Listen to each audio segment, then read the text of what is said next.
Good evening, good evening, good evening. I can't believe we've done 29 days. We've done 29 wonderful days of content creation, as a content creation of being productive. And the aim has simply been to do this help you improve the way you get things done, ensure that you finish what you've started, ensure that you build a consistent routine. And we've talked about your morning routine, your attitude to work. We've talked about quite a lot of topics. And tomorrow we're doing an amazing recap. But today, the conversation is how to build a night routine. Yesterday, we talked about your morning routine, why what you do first thing in the morning is important, why you need to build a morning routine that takes into consideration you, your personality, and helps you kind of start your day on a wonderful note rather than rushing. Because we all know that we live a rushed life. You wake up in the morning, you're rushing out to work. You run to work, then you 9 minutes, you get to your desk. Everything seems to be done in a hurry. What if there's a better way we can do this? And when we invest in ourselves, invest in our time, we bring the best results that we possibly can. So, welcome to another edition of Stock to Finish, a series where we've worked on how we can improve the way we get things done, helping people finish what they've started. So, we've established a couple of facts. And fact number one is this: people don't have a problem setting goals. Setting goals is not a problem. Number two, motivation is not enough for you to get something done. Number three fact is people procrastinate and do what they shouldn't be doing, even though they know they shouldn't be. That's just human nature. That's what we say. But what if there's a better way to get things done and we can actually focus, build a routine that helps us to be the best productive person that we can be, and just to let you know, it's a series that has been going on for 29 days. So this is day 29. And we're talking about your night routine. What are the things you can do at night that makes you more productive? Now, at the Steadfast Creative, one thing we're passionate about is helping you get the tools and resources you need to be intentional about the way you get things done. So it's not about doing more things, rather, it's about ensuring that we do the things we can with the energy we have so we can leverage our skills, our ideas, and all other resources that we have. So, before we get started, I want to know that my audio is working properly because a couple of people had issues with the audio. So, please let me know where you're listening from for those on the other platforms, that's LinkedIn, Facebook, Instagram. Just let me know where you're listening from. And if the audio is good, just give me a thumbs up or tell me audio is fantastic, and I will be able to continue. So let's do a quick recap. Day one, we talked about what it means to be stuck. We identified people that are stuck are people that are not great at completing what they've done. So they start these goals, they're excited, but somewhere along the line they lose track and they get stuck. They're not making progress. They're not making progress for a couple of reasons. One could be they lack clarity about what they actually want. The second reason because they don't have the skills and the experience. And the third reason might be shocking because they don't know what to do. So it's not enough to set goals, it's not enough to desire to be the best version of yourself. But sometimes you have to know where you're going. Thank you, Pastor Tayo. You have to know where you're going in order for you to get there. So today we're going to talk about your night routine. Now, just take notes.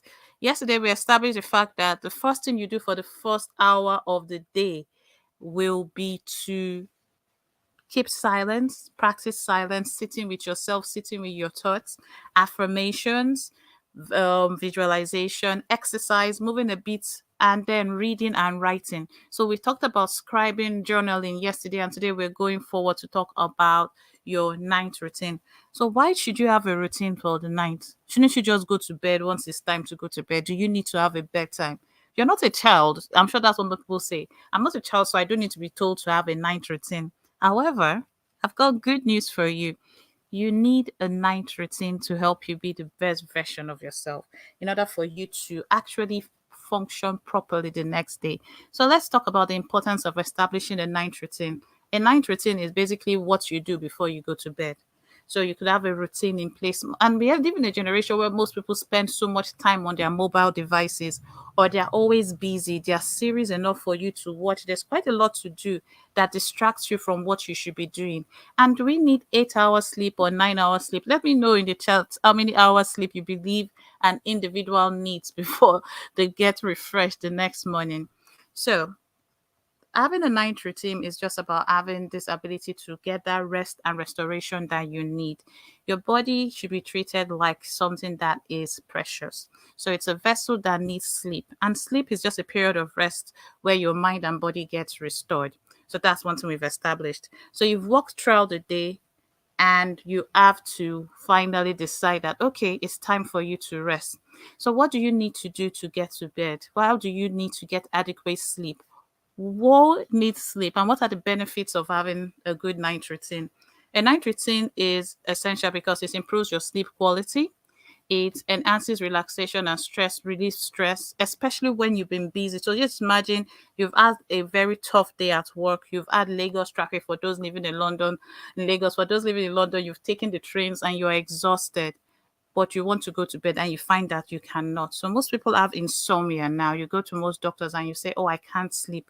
Maybe having a night routine could be something you take into consideration. It's something my doctors made me do. And I would explain why and how I do mine, even if it may work for you or it may not. When we sleep, it gives and have a night routine, it helps you reflect on the day. Most of the time we go through the day without pausing to reflect. At night, when you get home, you don't have the pressure of the office, you don't have pressure of someone waiting for you to submit something, but you have an opportunity for you to switch off and reflect on your day. So you're able to review what you've done that day. We know we talked about having a wind down routine that helps you ask yourself three questions. What did I do today? Did I do what I said I was going to do? If I did, what made me do it? If I did not, what am I going to do about it? Because sometimes we plan to do certain things during the day and we just don't do it. And we go about day after day not doing what we are actually meant to do, and we're focusing on other things. So we realize that we're busy being busy, but we're busy not getting results. So it's about reflecting on your day to know what happened rather than waiting to the end of the year to realize that you went off track. It also gives you an opportunity to unplug from technology. Some doctors advise not using your phone 1 hour before bed, and I think it's a great idea. Some people say don't go to your room with your phone. But if you're someone that has this tendency to over scroll, I would say a night routine that you could have is limiting screen time. So unplug from technology, pick a book, pick your Bible, pick your journal. We talked about journaling yesterday, and actually write something. Then a night routine gives you an opportunity to actually engage in calming activities. You're like, why do I need calming activities? Because you're human, because your body has been working and you need to teach your body how to rest. Most of us have not taught our body how to rest. The last time we were told to go to bed at a certain time was when we were in school. So we feel that as adults, we don't need to take care of the body we have. So that's why we keep on breaking down. But however, if you practice mindfulness or listening to soothing music, it could be the way you do it. For me, I have a worship playlist I play at night. There are some songs that I know will get me into that place where I know I'm relaxed and able to go to bed, while some will want me to start dancing. So choosing activities that can calm you down and prepare you for bed are a great way to incorporate things into your night routine. And most importantly for me, it's about preparing for the next day. So you don't want to wake up in the morning, especially if you're an entrepreneur and you work for yourself, or even if you work for an organization, because you have what you do for your professional life and what you do for your personal life. It gives you an opportunity to plan your day the night before. So you set your goals, you set your activities that you want to do. If you want to go to the gym, then you know that once you wake up, whatever you're going to use for the gym is there. If you want to cook in the morning, that's when you know that, okay, maybe I need to bring out the meat from the freezer. It allows you to plan and lay out the essentials when you have a night routine, because if you know what you're doing the day before, you can practice it the night before. Another thing I always talk about is practicing self care. Now, self care is not selfish. It's not just about stretching and lighting candles. Most people see it as lighting candles, something that is superficial and is a luxury. It's rather an opportunity for you to actually take care of the body you have, because you're not going to borrow another person's body. So, having a calming routine at night allows you to actually take care of the body you have, not the body you wish you have. And for me, that is the power of sleep, because you need to prepare to sleep. You've been racing around all day. You want to improve your well being. You want to look at where your cognitive abilities function. Sometimes we are very moody because we did not sleep properly and we were watching TV all night. Or sometimes we were just counting stars or scrolling on social media. But how do you optimize your environment to ensure you have a better quality of sleep? Now, one thing most people encourage is having a bedtime routine which regulates your wake up circle and sleep circle. So, for instance, my clock, I finish school working at 10 p.m., which is relaxing and talking and working. And then I give myself like an hour and then I go to bed. That's my routine, for instance. Another person's routine could be I finish at 7 p.m. Between 7 and 11, I'm doing things that are going to improve me. But it depends on you.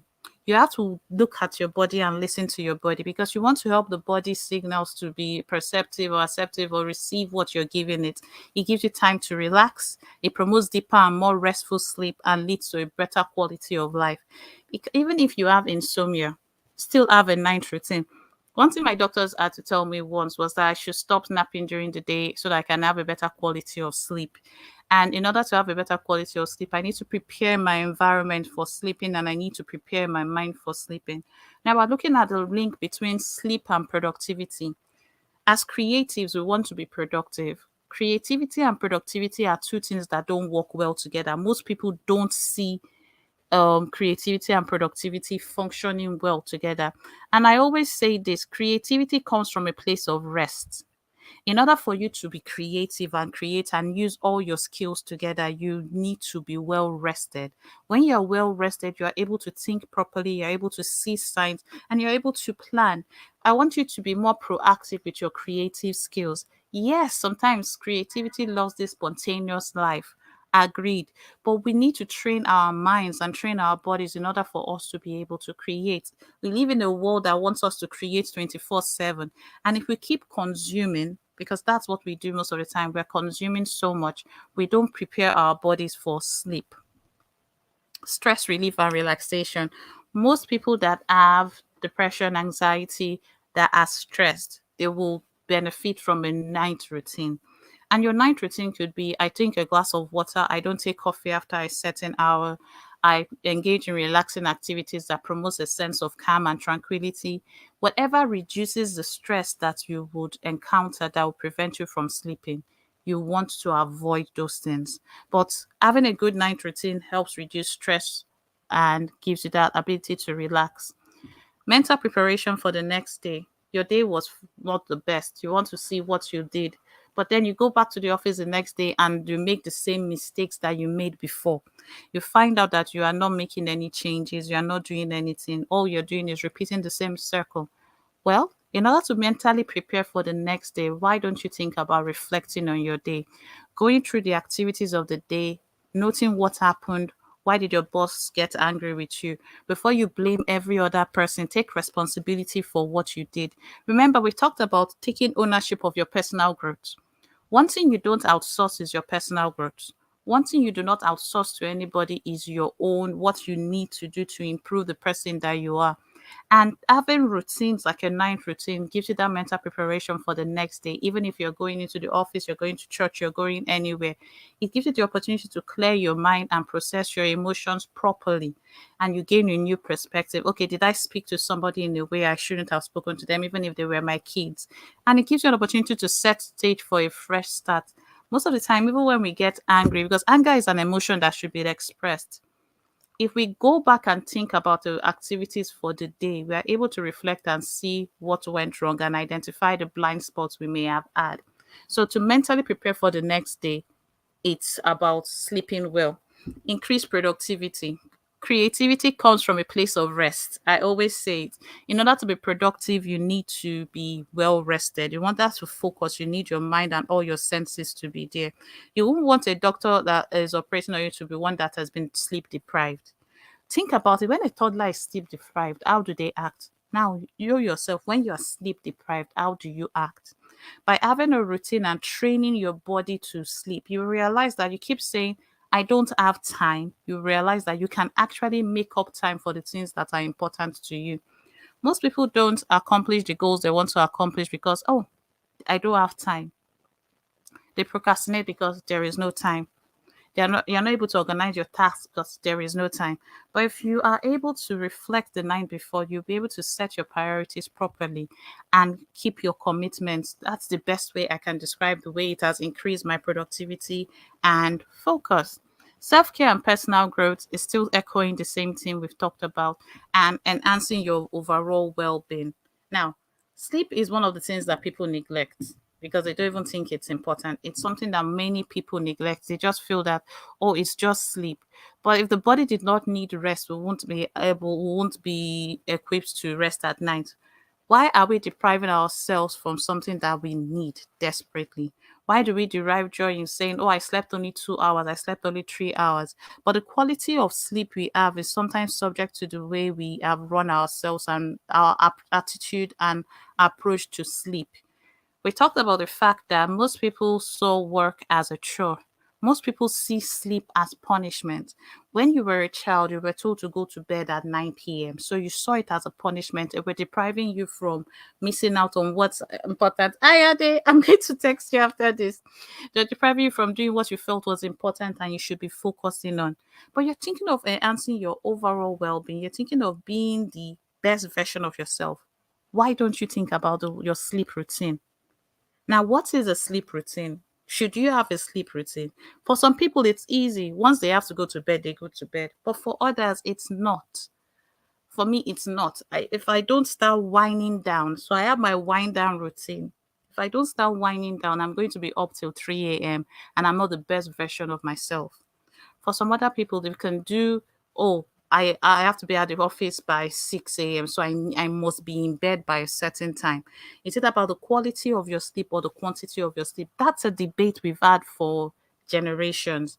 But what I will say is this: preparing yourself, giving yourself the mindset that we are going to bed without thinking of any thoughts that will prevent you from sleeping, journaling, praying, expressing all those thoughts that are keeping you awake in writing sometimes gives you this overall care that you need for your well-being. It does enhance overall well-being. Now, I talked about nighttime routines and I'm going to share three. I do them from time to time in different ways.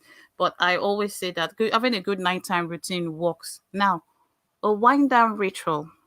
A wind down ritual is just what you do to know that you're about to go to bed. For some people, it's maybe I would drink tea. Maybe I would go for a walk and do a relaxing exercise. Maybe I could journal. For me, what it used to be was okay, I will no longer watch TV. So even if I love that series, I'm not going to watch it again because my mind is going to be active and that will connect with disconnecting from digital devices. So my wind down routine is either playing music, instrumental, or something calming. And then I could take tea and then I pick up my book and read after showering. That's a wind down routine. There are some books that I know that if I start reading, I would not want to drop.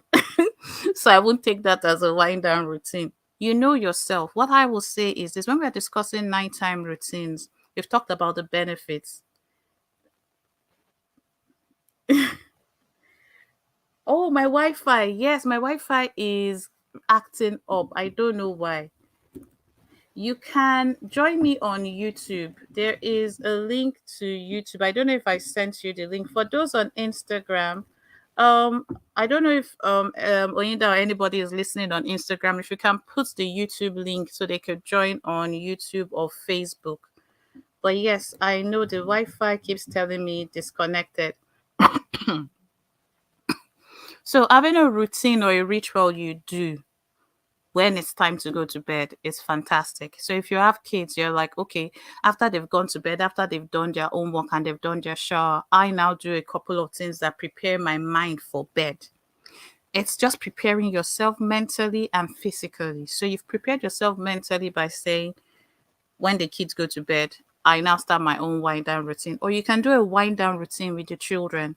That just helps you incorporate it with others, and then you all know that you're getting ready for bed. But a wind down routine is just you're winding down the day, you're ending the day. You could do journaling, you could do reading, you could do different things that prepare you to end the day. Another thing you could think about when you're doing your wind down routine is a digital detox. Now, I'm not saying actually disconnect your devices, but if you can time your Wi Fi to go off, then do that. But it's a way to time off your devices, unplug completely. You know that, okay, now it's time for my devices to charge. They are connected and they are charging. I'm no longer looking at my screen. I'm not looking at my iPad. I'm not looking at TV, nothing. I'm not watching anything. I'm actually just preparing myself mentally and disconnecting from technology in order to sleep. Now, we're calling it a detox because we are over reliant on devices. Almost everything we do, we have to use a device. So, what we have to do is disconnect to reconnect with ourselves. So, you're not disconnecting to disconnect from the world, but by disconnecting from the world, you're connecting with yourself, and you're being in a good way, preparing yourself to be to earn whatever you want to earn.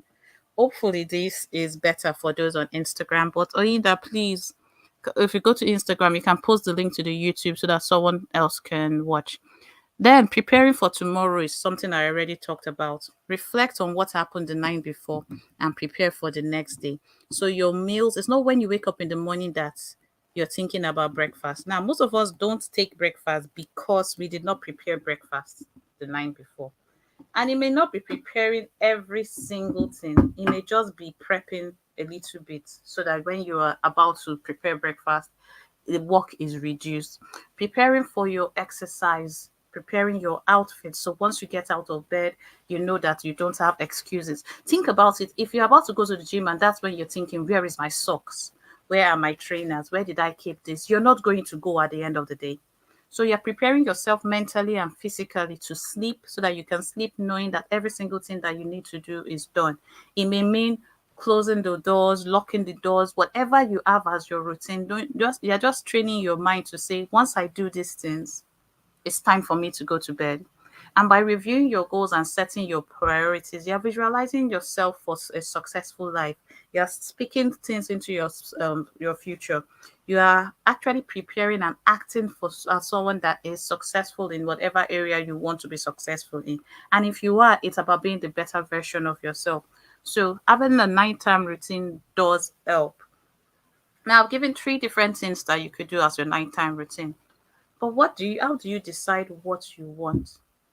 Your needs and preferences are different from mine. So you have to assess your needs, your living conditions, your preferences, assess all these things. How many people do you live with? How many people do you need to prepare for bed? Are you the one preparing people for bed? Do you need to prepare them for the morning so nobody wakes you up to ask you, where is this thing? So you are thinking, you are being proactive instead of reactive. By assessing your needs, preferences, and the needs of everybody around you, you can prepare yourself so you are not on the attack, on the defense. You're just in that relaxed mood when you're waking up. The aim of preparing yourself the night before is so that you sleep well and wake up not running around. Then try, mix and match. Experiment with different activities and find out what works for you. What works for A may not work for B. So you have to find out what works best for you. And everyone is different. So if you realize that something doesn't work for you, then adjust and adapt. It's dependent on your need. You need to adjust and adapt. You don't say, oh, this is the way it is, this is the way it is, full stop. There's nothing that can be changed. No, it can change. You can say you want to journal first, or then before you shower. You can say you want to drink your tea immediately before you go to bed. You want to have a warm glass of milk, whatever you want to do. But what is important is that you make that commitment and you keep the commitment to your commitment. So you're doing this, you are being consistent and you are committing to doing something consistently. And it's a night routine. Unplug with the world to reconnect with yourself, and then you can go to bed knowing that yes, you're being the full version of yourself. And for me, having a nighttime routine is something that I struggled with for a while, but I have tried to adapt and look for what works for me. There are different people that have nighttime routines that say, oh, don't drink coffee from 4 p.m. because after that time, it prevents your body from resting. There are certain things that you may take that may make your heart race. There are certain things that I may take that may calm me down. It's understanding what works for you may not work for someone else. But more than anything else, it's about understanding the power of a routine, the power of repetition. It may not be something you do once and then abandon. It should not be rather something you do once and abandon, but rather it should be something that you build up and you use consistently every day if possible. For instance, your weekend nighttime routine could be different from your weekday nighttime routine. That's understandable. But it's about you making that adjustment and being flexible with yourself so you know that every weeknight you do this and every weekend you do certain things. Why are we talking about routines and why are we talking about the power of routines? We've seen that routines are more transformational than directional, than just saying it's this, it, you must do it in this way or no other way. It's about you understanding that the routines that you build are for you and for your personal growth. They're not just for you to have a box ticking exercise. At first, it may feel like strange to do some things that you are not accustomed to. But the reason we came for this series, the reason we've done this for 29 days is to show the power of consistency, the power of being willing to do things that you know that other days you may not want to do it. But you're doing it just because you've made that commitment to your commitment. It's not just about saying, I want to do it or I feel like. You're doing it despite the way you feel. Why are we talking about nighttime routines and why are we talking about improving the way we get things done? It's because we want to be productive. We want to be able to say we've done certain things and we've achieved the goals that we've set for ourselves. When we talked about morning routines, we established a couple of facts. That routines are not sacrosanct, they're not cast in stone. But when you find what works for you, build that power of consistency. One way we've talked about it is journaling. So I'll go a little bit back to journaling and how journaling can help you at night. I said I keep a prayer journal because sometimes when I'm unable to pray, I just write out my prayers. That works for me.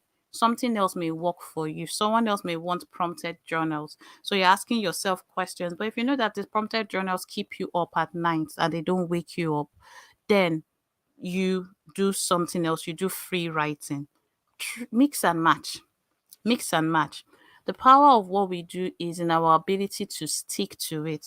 So, like we mentioned before, so many people are great at starting, but we're bad at finishing. We're bad at sticking to what we're doing. So, we're looking at ways that we can get unstuck from what we're doing and focus and finish. So the series has been Achieve It, guiding you to finish what you started. Today we've looked at the nighttime routine, how it impacts your day, how you set the pace for the next day by um, planning the night before. We've talked about reflections. We've talked about questions you could ask yourselves. This is my own nighttime routine. I said I asked myself a couple of questions, and you can add this to yours. I hope you're taking notes. So when you're reviewing your day, that's my nighttime routine about to start. So I have set certain things on my phone that go off and tell me it's time for to do this, it's time to do that. So the alarm that just came on my phone says wind down is starting soon. Your bedtime is set for 10. Wind down is starting soon. So when I'm not doing this series, that's what I do. I go to bed earlier. But when I'm doing this series, I adjust and I still have the same routine that I do. When we talked about taking ownership of your goals, we mentioned a couple of things and said when it comes to your routine or whatever you do, try as much as possible not to think about blaming other people when things don't work out. When you're doing your reflective exercises, understand that it's about you setting intentions for yourself and sticking to these intentions. It's also about you preparing your environment. So we said your morning starts the night before. And this is something that I will stick with. Your morning starts the night before. Do not wait for the morning to you to say, "Oh, what did I do yesterday? What happened?" No, the night before you start preparing for your morning. So what are you doing the night before? You're setting your intentions. You reflected on your goals. Apart from that, you're preparing your environment. Organize your workspace if you have to. And then you prepare your meals and essentials. The reason we are doing all this is because we want to be the best versions of ourselves. And I think I've repeated that a couple of times. But for me, it's about understanding that these things may be simple, or they may be easy, but they're not simple to do. Why is it that we struggle to do the easiest thing, something as simple as setting a routine? I won't know the answer to that, but one thing I'm confident about is this. Once we put our minds to do certain things, we actually get them done. So, what are you going to do about your nighttime routine? Do you have a nighttime routine? Do you think routines are important? Let me know in the chat. I would love to hear from you. And that brings us to the end of day 29.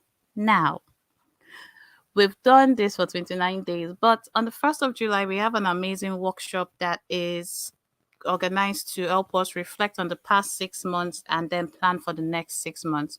And as we've stated before, people don't have a problem setting goals. So this goes beyond goal setting. You're not just coming to set goals. It's more of a masterclass to change the way we see goals and change the way we see productivity. So it's not about doing more, attending 10 workshops, but it's about attending one workshop that can change the pace of the way you do things. And that's why it's called the reset. And if someone on the team is watching, they should have posted the link by now. And to me, it's just an amazing workshop that I believe everyone should attend regularly, because it's about understanding that sometimes you get overwhelmed, you are confused, you've lost track, but you want to get back on track. Motivation is not enough for you to get stuck on your goals. You can get stuck because you don't have the right resources, or something may be slowing you down. However, what we're going to do is this: we're going to slow down a bit and then hit the reset button, redefine why we do certain things, and then make a personalized action plan, what I've called the personal productivity system, that would help you do exactly what you need to do, which is to set goals that work for you and actually do the work. That's it. Quite simple. And for me, it's an opportunity for me to meet with you again. But tomorrow is the very last session of this series. And I am looking forward to the final session. We'll go through what we've done the past 29 days quickly. And then we would end the series for now. I will let you know what's going to happen afterwards. In July, we're going to have 10 live sessions. The timetable and all the details should be out by Monday, so you know when I'm going live. And I will try my best to send reminders. But don't forget, subscribe to the YouTube channel. There's a subscription button if you're listening on YouTube, and be part of the journey. But thank you so much for joining me today, and I look forward to having you with me tomorrow. Cheers. Bye.